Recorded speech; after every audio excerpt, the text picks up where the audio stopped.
አንድ ለሆነ ቁስል መድኃኒት የምትሆን አንድ ወፍ እዛ ቁጥቋጦ ውስጥ እያየሁ ነው ያለሁት። ምንድነው የምትባል መሰላችሁ? የውሃ ዶሮ ትባላለች በተለምዶ። ጅራቷ ነጭ ቀለም ያለባት ነጭ ትታያለች። ዝቅ ከፍ የምትል የአዋፍ ዘር ነች።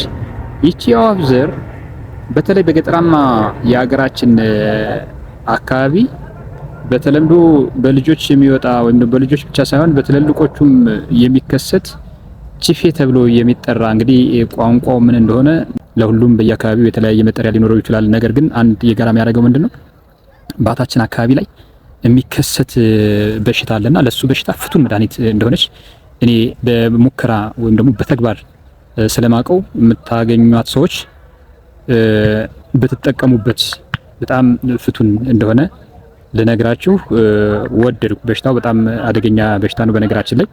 ስለዚህ ይቺን ወፍ በጣም ሰው ትፈራለች በሚገርም ሁኔታ ማለት ነው። እጅግ በጣም ነው የምትፈራው። አትያዝም።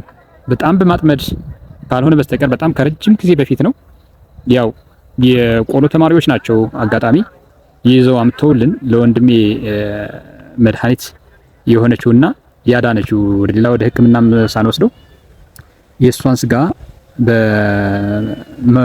በመጥበስና ከዛ በደንብ በማሳረር ካሳረርን በኋላ ቁስሉ ላይ ግጥም አድርገን ይቀባ ነው።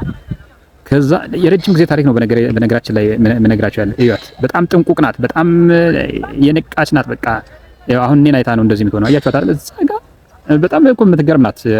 ብዙ ጊዜ ብቸኛ ነች። ብቻውን የምትንቀሳቀስ። አሁን እኔን ካየችኝ ድምጽን ከሰማች ወይ የሆነ ነገር ከሰማች ያው እየሮጠች ነው ያለችው። አሁን ምንድነው አንደኛ ድምጽ ሰምታለች ማለት ነው።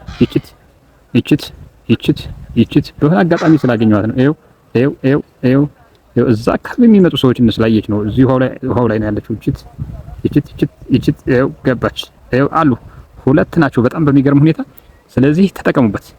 ይችት እነዚህ ጫጩት የሚያሉ እነዛ እችት እነዚህ ሁለቱም አሁን እነዚህን ለማጥመድ በጣም ቀላል ነው። ሶ ሲምፕል። ይሄ ምንድነው እዛ ችፍርጉ ወይም ደግሞ ቁጥቋጦ ስር መተኛት ነው። ቁጥቋጦ ስር መተኛት ነው። አብዛኛውን ጊዜ አይበሩም፣ ግን በሩጫ ግን የሚደርስባቸው ሰው የለም። ተጠቀሙበት ቤተሰብ።